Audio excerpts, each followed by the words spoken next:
नमस्कार दोस्तों, स्वागत है आपका मेरे चैनल फैक्ट्स इन बॉक्स में। और आज मैं आपको बताऊंगा कि आप इस कोविड के टाइम पर अपने इम्यूनिटी सिस्टम को कैसे हेल्दी रख सकते हैं। तो ये जानने के लिए वीडियो को एंड तक देखें। तो दोस्तों, आप सबको ये पता ही होगा कि जब किसी का भी इम्यूनिटी सिस्टम वीक होता है तो उसको सर्दी और जुकाम जैसी बीमारी जल्दी से हो जाती हैं। और आजकल तो कोविड का भी समय चल रहा है और कोविड उन लोगों को जल्दी से होगा जिनका इम्यूनिटी सिस्टम वीक होगा। तो मैं आपको 8 ऐसे फूड्स के बारे में बताऊंगा जिनसे आपका इम्यूनिटी सिस्टम स्ट्रांग रहेगा और आपको कोविड होने के कम से कम चांसेस हो जाएंगे। सबसे पहले आप ये जानिए कि इम्यूनिटी सिस्टम क्या होता है। यह हमारी बॉडी का डिफेंस सिस्टम होता है। ये सिस्टम स्पेशल ऑर्गन्स, सेल्स और केमिकल्स से बना होता है जो माइक्रोब्स के इन्फेक्शन से लड़ता है। यानी जब कोई वायरस, बैक्टीरिया और फंगस जैसे माइक्रोब्स हमारी बॉडी पर अटैक करते हैं तो ये सिस्टम उनसे फाइट करता है और हमारी बॉडी को प्रोटेक्ट करता है। और जितना भी हमारा इम्यूनिटी सिस्टम स्ट्रांग होगा उतने ही हम हेल्दी रहेंगे और कोविड पॉजिटिव से बचेंगे। Number 1, red bell peppers. Vitamin C से भरपूर आहार की जब बात होती है तो रेड बेल पेपर सबसे ऊपर आते हैं। इम्यूनिटी को बूस्ट करने के लिए कटे हुए रेड बेल पेपर्स का 1 कप रोज के विटामिन की जरूरत का 211% होता है। एक ऑरेंज के मात्रा से 2 गुना होता है। विटामिन सी अगर आपकी बॉडी को ज़्यादा मिले तो आपकी इम्यूनिटी सिस्टम हमेशा बूस्ट रहेगी। ये सांस रिलेटेड इन्फेक्शन को भी कम कर देता है। डॉक्टर्स के द्वारा ये बताया गया है कि विटामिन सी हमें रोज लेना चाहिए क्योंकि यह हमारे शरीर में नेचुरली प्रोड्यूस नहीं होता है। Number 2, broccoli. ब्रोकली भी विटामिन सी से भरपूर होती है। डॉक्टर्स के द्वारा ये बताया गया है कि इसका आधा कप ही विटामिन सी के डेली डोज का 43% होता है। ब्रोकली में फाइटोकेमिकल्स और एंटीऑक्सीडेंट होते हैं जो हमारे इम्यून सिस्टम को सपोर्ट करते हैं।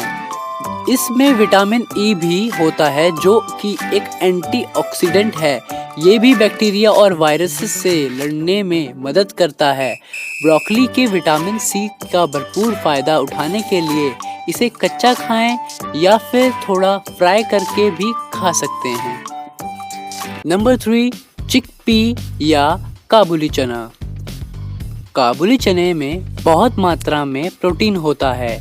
यह हमारे शरीर के सेल्स को जिंदा रखने के लिए भी फायदेमंद होता है।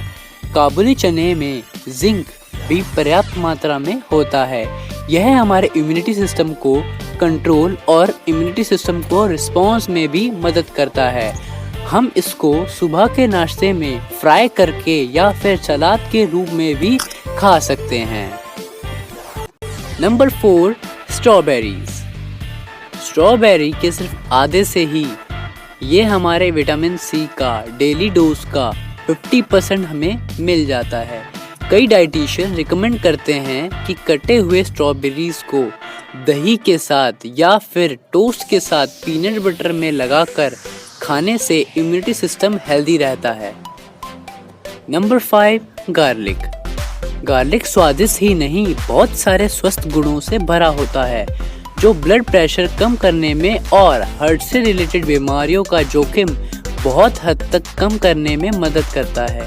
यह कोविड के संक्रमण से लड़ने में भी बहुत मददगार होता है और ये सर्दी जुकाम को कम करने के लिए भी इसका प्रयोग होता है। Number 6, mushroom. हालांकि सूरज की किरणें विटामिन डी का सबसे इफेक्टिव सोर्स है, लेकिन कुछ फूड्स में जैसे कि मशरूम में कई मात्रा में विटामिन डी होता है। कोरोना काल में लॉकडाउन की वजह से बाहर जाना संभव नहीं है, जिससे विटामिन डी की पूर्ति नहीं हो पाती है। ऐसे वक्त में विटामिन डी के लिए मशरूम को खाना चाहिए। मशरूम को सनशाइन विटामिन भी कहते हैं और इससे कैल्शियम भी सही मात्रा में मिलता है। ये कई सारी बीमारियों में जैसे कैंसर से लड़ने में भी मदद करता है। इसे सब्जी के रूप में और टोस्ट करके भी खाया जा सकता है। नंबर 7, पालक। पालक विटामिन सी और एंटीऑक्सीडेंट से भरा होता है, जो एनवायरनमेंट में हुए पॉल्यूशन से हमें बचाने में मदद करता है। और इसमें बीटा और कैरोटीन होता है, जो विटामिन ए का मेन सोर्स होता है, जो अच्छे इम्यूनिटी सिस्टम के लिए रिक्वायर कंपोनेंट भी है। पालक को थोड़ा कच्चा या फिर इसको थोड़ा पकाकर खाने से हमारे डाइट की पूर्ति होएगी और इसे स्मूदी में भी मिलाकर पिया जा सकता है। नंबर 8, कर्ड यानी दही। दही प्रोबायोटिक्स का सबसे अच्छा सोर्स है, जो कि अच्छे बैक्टीरिया होते हैं जो पेट और इम्यूनिटी सिस्टम के लिए बहुत ज़रूरी होते हैं।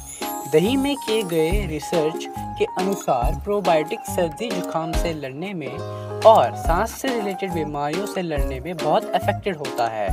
डॉक्टर्स कहते हैं कि हमें दही में बिना कुछ ऐड करे खानी चाहिए, जिससे यह ज़्यादा असर करती है। आप चाहो तो फ्रूट्स मिलाकर खा सकते हो, लेकिन फ्लेवर या फिर शुगर जैसी चीज़ें मिलाकर नहीं खानी चाहिए। तो दोस्तों, आप कोरोना से बचने के लिए ये 8 भोजनों को खाएं, जिससे आप हेल्दी रहेंगे और आपका इम्यूनिटी सिस्टम भी हेल्दी रहेगा। अगर आपको मेरी वीडियो पसंद आई तो वीडियो को लाइक कीजिए, शेयर कीजिए और कमेंट में बताइए आपको वीडियो कैसी लगी। मिलते हैं नेक्स्ट वीडियो में।